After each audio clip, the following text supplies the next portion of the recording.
This episode of Talk Your Book is proudly brought to you by Honan, providing a complete range of insurance, risk and financial solutions.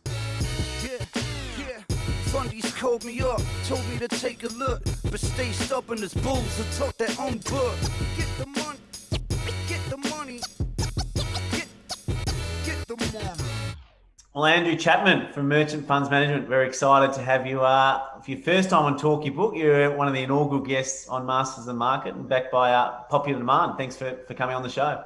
That's right. Thanks for having me, mate. It's good to be back. And what stock do you want to talk about today? Look, our stock of the moment that we've got a decent position is a company called Race Oncology. RAC is the code. And talk me through the basic premise of Race. What do they do?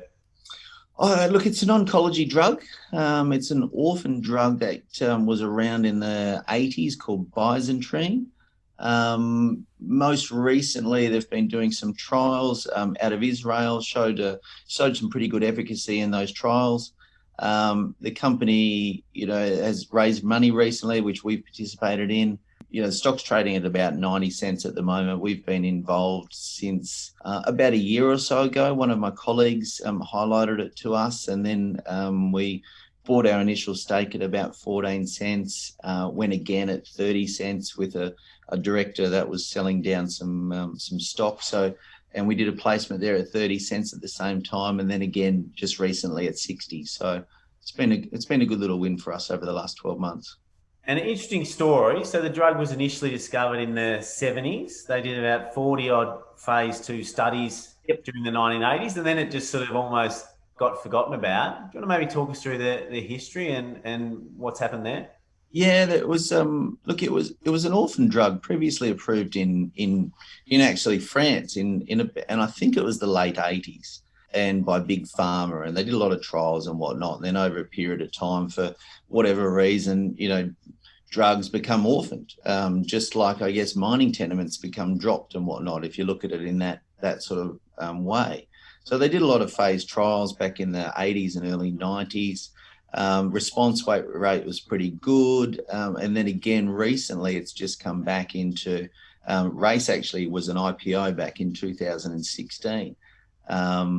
And at that stage, the stock IPO'd at 20 cents, went to about 60 cents, and then fell out of love for various reasons, in terms of management change strategy and, the normal sort of stuff that happens in biotechs. So their CEO and Chief Scientific Officer, Daniel Tillett, is pretty well known to a lot of small cap WA investors. Talk me through his role in the company and maybe why you think he was attracted to it.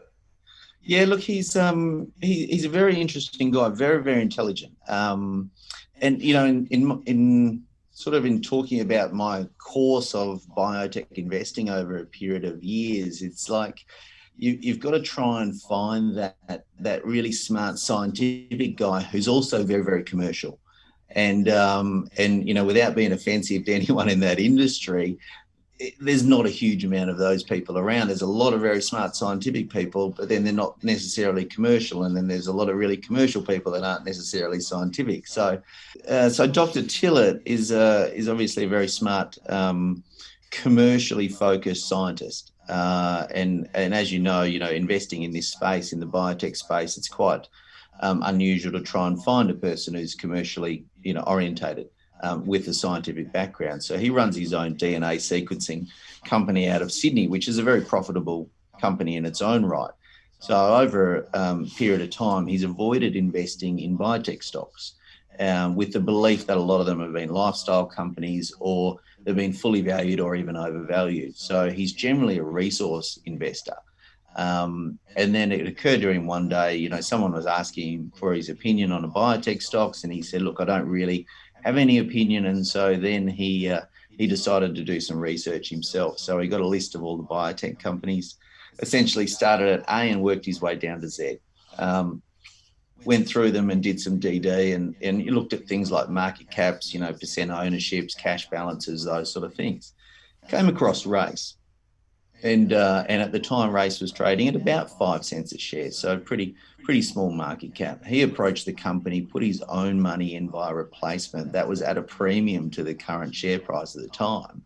and then got invited onto the board and has ended up running it now. And he's the chief scientific officer as well as the CEO.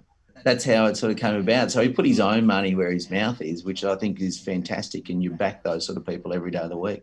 There are, in a way, a lot of similarities to biotech stocks and resource stocks. Probably, that long lead time to cash flows, unlikely you'll ever get cash flows from it. But if you do, a really outsized return. How do you sort of frame that risk profile? Do you try and sell down on the way up and reduce some of your risk, or are you one of these investors that if you've done the work, you're confident in the team and the science behind it, you're happy to ride it through all the way to the commercial transaction? Yeah, that's a really good point, actually, Chris, because, in this particular scenario in race, for instance, which is, if you do draw the analogy between a mining company, then, you're dead right, because if I do sort of just, draw that analogy and say, okay, well, this is race is an example of a mining company that in the 80s and 90s had a hell of a lot of money spent on it, and then for whatever reason was abandoned. And we've seen a lot of companies, rise from the ashes in that exact example where they've had a huge amount of money spent on it. For whatever reason, a big mining company has moved on to, greener pastures or browner pastures or however you want to phrase it, and just dropped those assets. And then a small junior has come along and picked it up and spent the money on it and got the reframed the geology to be more up to date, and then the rest is history. And if you look at race in that particular example, it's very, very similar in a sense that it was a drug that was around it was registered in France in the 80s. A hell of a lot of money was spent on it. They did some studies with some 2,000 patients. Now, to do that in this day and age, that would cost millions of dollars. So it's literally had millions of dollars spent on this particular drug in the 80s and the early 90s. And for whatever reason, it was dropped, but it was being used at the time. So if you're looking at from a risk reward perspective, you've got to favour this one to be, because biotechs are similar to mining, right? When a drill hole goes down, it's quite binary. There's either something there or there's not. And at that stage, you're either made a hell of a lot of money or you just lost, almost 100% of it. And a lot of the time in the biotech space is very similar. So to be in a position now where the company has got the previous data, has done previous studies, it can potentially qualify for an exemption from the FDA to fast track those studies by now doing some more research and making it so that those results that were evident in the 80s and 90s are now essentially just updated for 2020. And so from a risk return point of view, I look at this one as, yes, there's risk. There's always risk in whatever we do, and there's always risk in biotechs. But I look at this one from a risk return point of view, and I'm pretty comfortable holding the position that we've got, which is growing quite substantially, and we will put more money in as the time comes. So I'm pretty comfortable holding this for, it's $1 a share roughly at these points in time.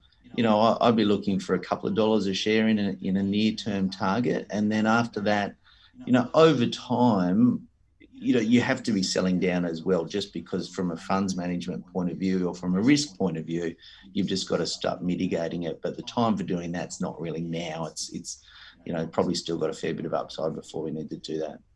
And so they've got phase 2 coming up for acute myeloid leukemia, which is obviously a big market. Are they fully funded to get through those phase two trials?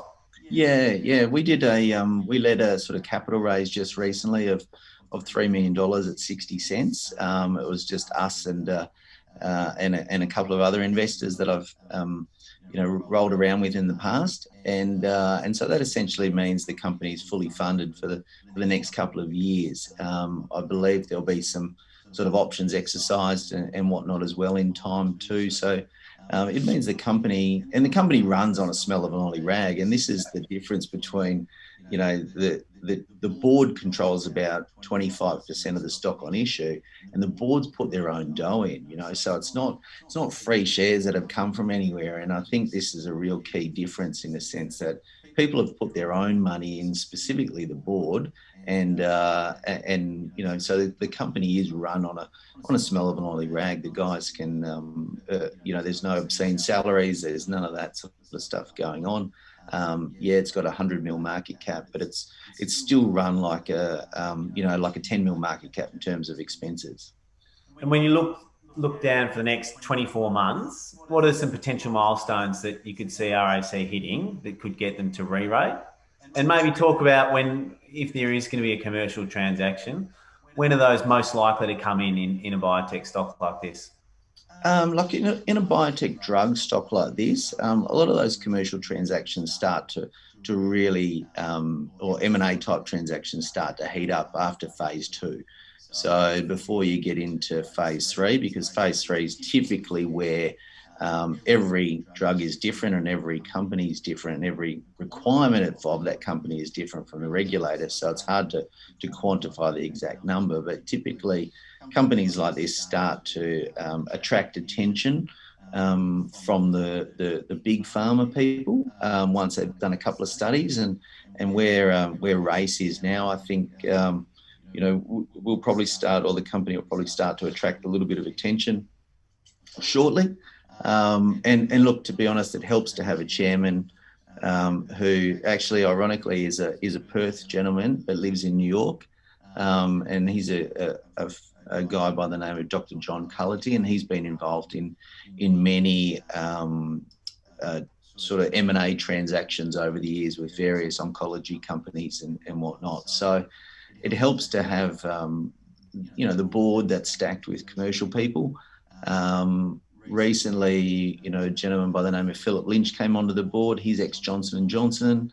So the company's starting to develop into a company that is suitable for an M&A type transaction. There was a report recently from the City of Hope independent report out of the US that showed bisantrene to have some efficacy in looking at breast cancer and whatnot. So, a lot of the ducks are lining up, if you like, in terms of building it out to be a potential M&A transaction. And you're pretty familiar with biotech and the medical space. You also got Merchant also got a holding in Sienna and Bard1 Life Sciences. Is there any relationship that those three companies could have down the track where they could complement one another? Look, I don't think so. I think it's pretty separate. The Bard and Sienna transaction, which is now merged into one, so that officially has happened just recently. So that's now just one company called Bard1. That is more in the diagnostic space. So whilst there are some overlap in terms of it is cancer treatments and so on, Bard1 is more about the diagnostic, so more of the front end, if you like, for want of a better expression, and RACE is more the back end. So RACE is more about treatment, whereas the Bard1 entity now is more about the diagnostic side of things. Beautiful, mate. Well, thanks for coming on and sharing the story. Hope it goes well. No problems. Thanks, Chris. Thanks, Chapman. This episode of Talk Your Book was proudly brought to you by Honan, who go beyond a transactional insurance broker to deliver better outcomes for their clients. If you're enjoying Talk Your Book, make sure you subscribe to Chris Judd Invest.